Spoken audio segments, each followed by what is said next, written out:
சிறகடிக்க ஆசை சரியில்லை டுடே எபிசோடில் நம்ம மீனாவும் முத்தவும் இருந்துட்டு விஜயா அதுக்கு அடுத்ததா அண்ணாமலை கிட்ட முதல்ல அந்த நோட்டீஸை கொடுத்து ஆசீர்வாதம் வாங்குறாங்க. விஜயா இருந்துட்டு வேண்ட வெறுப்பாக தான் நின்றுட்டு இருக்காங்க. நீ உன்னை மதிக்கிறவங்கள நீ மதிக்காமல் இருந்தேன்னா கடைசியில் உன்னை மதிக்க ஒருத்தர் கூட இருக்கவே மாட்டாங்க அப்படின்ற மாதிரி சொல்லிடுறாங்க. பயந்து போய் என்னங்க நீங்கள் இவ செய்கிறது எனக்கு பிடிக்கலன்னு தானே சொல்லிக்கிட்டு இருக்கேன். உனக்கு பிடிக்கலன்னா என்ன, கஷ்டப்படுற மீனா வாழ்க்கையில் அடுத்தடுத்த கட்டத்துக்கு போயிட்டு போட்டுமே உனக்கு என்ன போச்சான் அப்படின்ற மாதிரி சொல்லிக்கிட்டு இருக்காங்க. அதுக்கு அடுத்ததாக பார்த்தீங்கன்னா விஜயா இருந்துட்டு வேறு வழி இல்லாமல் அதை ஏற்றுக்கிறாங்க. அதுக்கு அடுத்ததாக பார்த்தீங்கன்னா இந்த சைடு ஆசீர்வாதம் வாங்கினதுக்கு அப்புறமா கையில் நோட்டீஸை கொடுக்குறாங்க. விஜயா அந்த நோட்டீஸை வாங்கின உடனே அது கையிலே வச்சுக்கிட்டு கசக்கி எடுத்துடுறாங்க. அதுக்கு அடுத்ததான் பார்த்தீங்கன்னா அண்ணாமலை இதை பார்த்த உடனே விஜயா முகத்தை அப்படியே மாற்றி விட்டுடுறாங்க.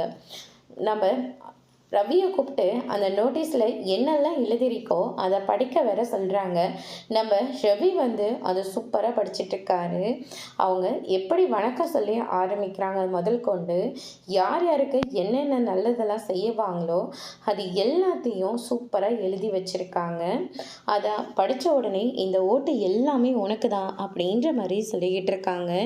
இதை பார்த்த உடனே அண்ணாமலை இருந்துட்டு இந்த ஒரு வார்த்தை போதுமா, கண்டிப்பாக உனக்கு தான் எல்லாரோட ஓட்டும் கிடைக்கும் அப்படின்னு சொல்லிட்டு நம்ம அண்ணாமலை சொல்லிக்கிட்டு இருக்காங்க. இதை கேட்ட உடனே அப்பாவே சொல்லிட்டாருல்ல இந்த ஓட்டு உனக்காக தான் அப்படின்னு சொல்லிட்டு நம்ம மொத்தம் வேற ஒரு பக்கம் சொல்லிக்கிட்டு இருக்காங்க.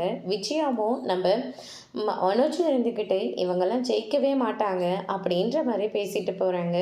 நல்லவங்களோட வாக்கு என்றைக்குமே உனக்கு சாதகமாக தான் வந்து முடியும், கெட்டவங்களோட வாக்கு உனக்கு தேவையே இல்லை, நீ அடுத்தடுத்த கட்டத்துக்கு வளர்ந்து போயிட்டே இருக்கணுமா அப்படின்ற மாதிரி சொல்லிடுறாங்க. அதுக்கடுத்துதான் இப்போவே போய் நம்ம எல்லாருக்கும் இந்த நோட்டீஸை கொடுத்துட்டு வந்துடலான்னு சொல்லிட்டு முத்துவை கூட்டிக்கிட்டு நம்ம மீனாவும் அங்கேருந்து கிளம்புறாங்க.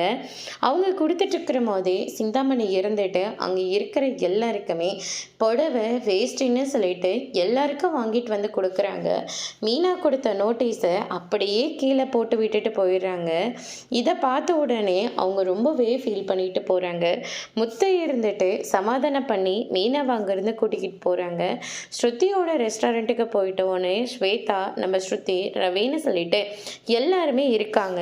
அவங்க செஞ்ச எல்லா விஷயத்தையும் சொல்லி மீனா ரொம்பவே வருத்தப்படுறாங்க. ஒரு சிலர் எதுக்காக தான் இப்படி இலவசன்னு சொல்லிட்டு அலைஞ்சிட்டு போகிறாங்கன்னே தெரியல அப்படின்ற மாதிரி ஸ்வேதா சொன்ன உடனே இருக்கிறவங்களுக்கு அது இல்லைன்னா கூட பரவாயில்ல, ஆனால் இல்லாதவங்களுக்கு அவங்க எப்படிப்பட்டவங்களா இருந்தாலையும் பரவாயில்ல, ஆனால் அவங்க கொடுக்குற பொருளை நமக்கு உபயோகமாக இருக்கா அப்படின்னு சொல்லிட்டு தான் எல்லாருமே பார்ப்பாங்க. அதனால தான் நாங்கள் நோட்டீஸ் கொடுத்ததும் அவங்க கீழே போட்டுட்டாங்க. சிந்தாமணி வாங்கி கொடுத்த புடவையை அவங்க ஏற்றுக்கிட்டாங்க அப்படின்னு சொல்லிட்டு முத்து இருந்துட்டு அதுக்கு ஒரு சூப்பரான விளக்கத்தையும் கொடுக்குறாரு. நம்ம அந்த சிந்தாமணியை மொக்க அடிக்கிற மாதிரி ஏதாவது ஒன்று பண்ணியே ஆகணும், ஆனால் அது எல்லாருக்கும் உபயோகமாக இருக்கணும் அப்படின்ற மாதிரி சொல்கிறாங்க. மீனா இருந்துட்டு எனக்கு ஒரு ஐடியா தேவைப்படுதுங்க, ஏன்னா எங்கிட்ட பூ வாங்குற பூ கொடுக்குற எல்லாருமே சொல்கிறது என்னன்னா தான் பிள்ளைங்களுக்கு ஒரு நல்ல படிப்பை கொடுக்குறேன்னு சரியாக டியூஷன் கூட சேர்த்த முடியலன்னு சொல்லிட்டு ரொம்பவே வருத்தப்பட்டு சொல்லியிருக்காங்க அப்படின்ற மாதிரி சொல்லிக்கிட்டு இருக்காங்க. சிந்து உடனே ஸ்வேதா இருந்துட்டு நான் எப்போவுமே பக்கத்தில் இருக்கிற எல்லா பிள்ளைங்களுக்கும் டியூஷன் எடுப்பேன், அதை மனசுக்கு நிம்மதியாகவும் படித்ததுக்காக இன்னும் கொஞ்சம் நாலேஜும் எனக்கு கிடைக்கிது. ஆனால் இப்போ அந்த பூ கட்டுறாங்கள அவங்க பிள்ளைங்களுக்கு எல்லாருக்குமே வாரத்தில் 3 நாள் நான் ஃப்ரீயாகவே டியூஷன் எடுக்கிறேன் அப்படின்ற மாதிரி சொல்லிடுறாங்க. இது ரொம்ப நல்லா இருக்கு, ஆனால் என்னால் உங்களுக்கு தானே கஷ்டம், உங்களால் எனக்கு எந்த கஷ்டமும் இல்லை, சந்தோஷமாக தான் இருக்குது அப்படின்னு சொல்லிட்டு நம்ம ஸ்வேதா சொல்லிடுறாங்க. நம்ம ஸ்ருதி இருந்துட்டு எனக்கு ஃபேமிலி டாக்டர் ஒருத்தர் இருக்கார், அதனால் 3 மாதத்துக்கு ஒரு டைம் கேன் வாஷ் போட்டுடலாம் அப்படின்ற மாதிரி சொல்லிடுறாங்க. எல்லாருமே ஃப்ரீயாக ட்ரீட்மெண்ட் பார்த்துட்டு போகட்டும், படிப்பும் ஆரோக்கியமாக இருந்தால் நம்ம எவ்வளோ பெரிய இடத்துக்குனாலையும் போயிடலாம், அதனால் இது 2 பாயிண்ட்டை நம்ம மக்கள்கிட்ட சேர்த்தியே ஆகணும் அப்படின்னு சொல்லிட்டு மீனாவும் முத்தவும் முடிவெடுத்து எல்லா பூ மெம்பர்ஸையும் ஒரு இடத்துக்கு வர சொல்கிறாங்க. அங்கே மீனாவை பேசவே விடாமல் சிந்தாமணியோட ஆட்கள் வந்து தடுத்துக்கிட்டே இருக்காங்க. ஆனால் அவங்கள ஒட்டைக்கிற மாதிரி மீனா வந்து சூப்பரான பாயிண்ட்டை வந்து கொடுக்குறாங்க. இந்த ஓட்டு எல்லாமே உனக்கு தான் மீனா. இவங்க பேசுகிறவங்க பேசிட்டு போட்டோம். அந்த சிந்தாமணியால் எங்களுக்கு நஷ்டம் தான் ஆகுதே தவிர யாருக்கும் ஒரு பைசா லாபமும் கிடையாது. ஆனால் என் பிள்ளைங்களுக்கு நீ படிப்பு சொல்லி கொடுக்குறேன், உடம்பு ஆரோக்கியத்துக்கு டாக்டரை வர வச்சு ட்ரீட்மெண்ட் பார்க்குறதா சொன்னீங்கல்ல, இதை விட எங்களுக்கு வேற என்ன வேணும்? கண்டிப்பாக எங்களுடைய ஓட்டு எல்லாமே உங்களுக்கு தான் மீனா அப்படின்ற மாதிரி சொல்லிடுறாங்க. இதை கேட்டோன்னே மீனா முத்து எல்லாருமே ரொம்பவே சந்தோஷப்படுறாங்க.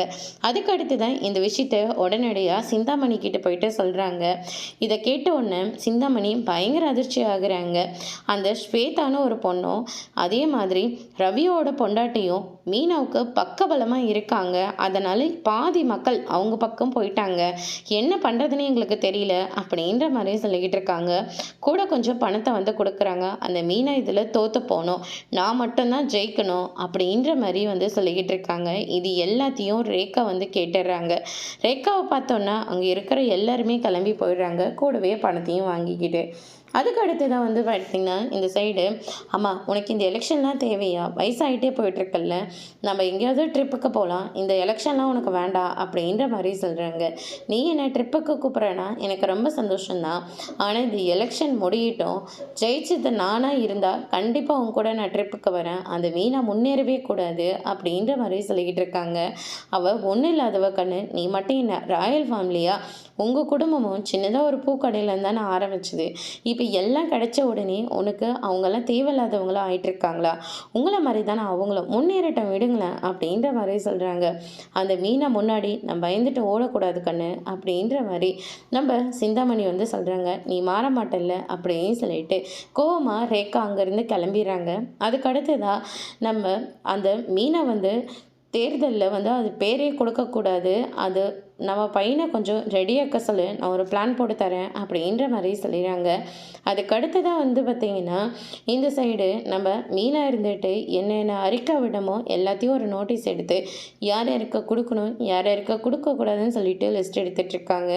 அந்த நேரம் பார்த்து விஜயா இருந்துட்டு, என்னடி சமைக்கல ஒன்றும் இல்லை, உன் பாட்டுக்கு உட்காந்து எழுத உட்காந்துட்டேன், ஆஃபீஸ் வேலைலாம் இங்கே எதுக்கு உட்காந்து பார்த்துக்கிட்டு இருக்க அப்படின்னு சொல்லிட்டு விஜய் வந்து திட்டிகிட்டு இருக்காங்க. உனக்கு சாப்பாடு வேணும்னா மீனா சமைச்சு வச்சிருக்கு, போய் சாப்பிடு, அதை விட்டுட்டு தேவையில்லாமல் பேசிகிட்டு இருக்காத, அது ஆறி போயிருக்குமேப்பா அப்படின்னு சொல்லிட்டு மனோஜ் வந்து சொல்லுவோம். அவனுக்கு சூடாக வேணுமா, விறக்கட்டை எடுத்து கொடு, கடிச்சிட்டு உட்காந்துட்டு இருக்கட்டும் அப்படின்னு சொல்லிட்டு முத்து வந்து சொல்லிட்டு இருக்காங்க. அதுக்கடுத்து தான் ஸ்வேதா வந்து பெரியப்பா பெரியம்மா அண்ணன் அண்ணின்னு சொல்லிட்டு வந்து உரிமையில் பேசிக்கிட்டு இருக்காங்க. உன்னை நினச்சா எனக்கு ரொம்ப பெருமையாக இருக்குது, நீ படித்த படிப்பை மற்றவங்களுக்கு சொல்லிக் கொடுக்குன்னு நினைக்கிறல, இது ரொம்ப பெரிய விஷயம் அப்படின்ற மாதிரி சொல்லிட்டு இருக்காங்க. நான் படித்தது எனக்கு மட்டும் தெரிஞ்ச போதாது, எல்லா குழந்தைங்களும் கற்றுக்கணும் இல்லையா, அதனால தான் பெரியப்பா அப்படின்ற மாதிரி சொல்கிறாங்க. முத்து இருந்துட்டு மனோஜை வந்து ஸ்வேதாவை பார்த்து சில எண்ணங்கள் எல்லாம் கற்றுக்கோ அப்படின்ற மாதிரி சொல்கிறாங்க. அதோடு இன்னைக்கான எபிசோட் முடிச்சிருக்காங்க. இனி சிறகடிக்க ஆசையில் அடுத்தடுத்து என்னெல்லாம் நடக்க போகுதுன்றதை வெயிட் பண்ணி பார்க்கலாம். தேங்க்யூ.